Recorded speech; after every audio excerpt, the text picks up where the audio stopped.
We're talking Buffalo Bills. We talk first to Pat Duffy. Hey, look, Tariq said they're going to win they're going to be in the Super Bowl next year. We're a long way to go, but how do you feel about that?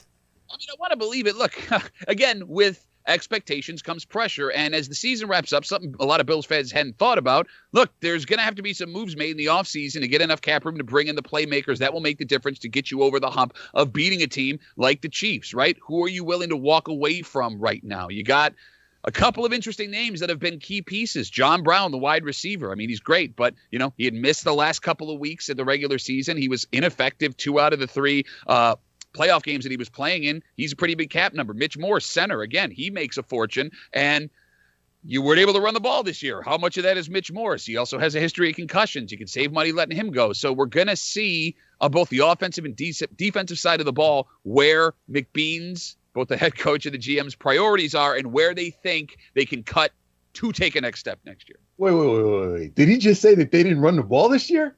I think I've been saying that since the start of the year. This is how you beat a championship team like Kansas City. Hold the ball control. If you want to I think you want to beat them in a slugfest. Don't do it. Do not do that, okay? All right, do not get in a slugfest with Kansas City with all of their weapons.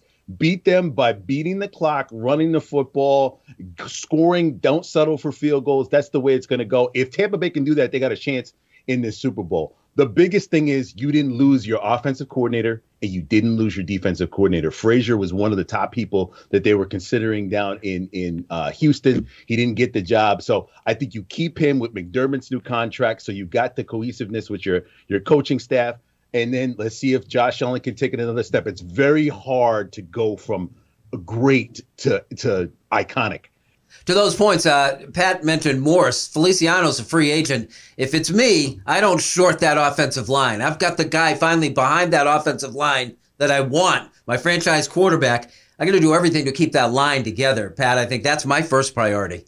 100%, and you already had a huge mistake in releasing Wyatt Teller, who ends up in Cleveland and becomes one of the best offensive linemen in the freaking league. But, Bill, you got a serious issue. You're going to have to play offensive versus defensive side of the ball. Your 2 major free agents are Feliciano and Matt Milano, the linebacker. The Bills were undefeated the regular season, lost the AFC Championship game with Milano in the lineup. He's got an injury history, but he's also shown that when he is in, he is a defensive game changer. Feliciano can play every position up and down the offensive line. He's a spiritual leader on this team. He and Josh are besties of friends. So do you think you can more easily replace an offensive lineman, or do you think you can more easily replace a linebacker who, when he wasn't in the lineup, you were playing football and winning games a heck of a lot closer than you were when he wasn't there? Yeah, just so I can handle it. I think teams that load up defensively are teams that can't do it offensively. I think the way the NFL is set up right now, everything is offense until you realize I got shortcomings there. Maybe if I invest in the defense, I can sort of counterbalance this. Well, the Bills are all of a sudden a very offensive team.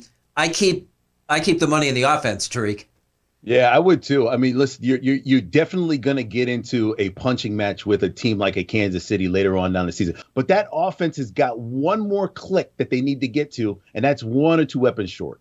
All right, like all of these things you're saying sound great, and I want to be like, yeah, awesome, fantastic. Look, they got 38 hung on them in the AFC Championship game, and they weren't able to score, except in garbage time, over 18 points, right? I want to believe that they're there, but I feel like they're more than just a tweak or 2 away. I don't think it's picking a player over another to make a decision to go down the right route.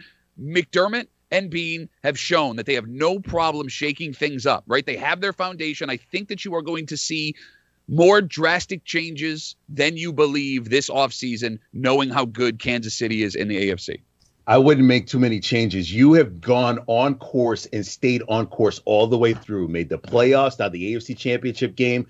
I think you're a couple of tweaks away. A massive change. I can't see Buffalo doing that. That's a big, big move. All right, when I say massive change, I don't mean, a name coach. I don't mean your quarterback going. But look, you're going to have a legitimate running back in there. I think you're going to have a legitimate name free agent or 2 defensive player as well, and they have to find the money to do it. So I think there's going to be a player or 2 who you do not see coming off of this roster in the offseason. I mean, look, the Bills of the 90s did it as well. Like, you remember those guys, the name Hall of Famer guys, but there were folks coming in and out that were legitimate pieces of this team that, whoa, that's who they went without. Whoa, that's who they brought in. I mean, Bill, you remember Bill Brooks makes the appearance in the final Super Bowl. Like, that's something you didn't think you would need, right? With Andre Reed, with Pete Metzelaars, with Don Beebe, with Steve Tasker. I feel it, feeling it.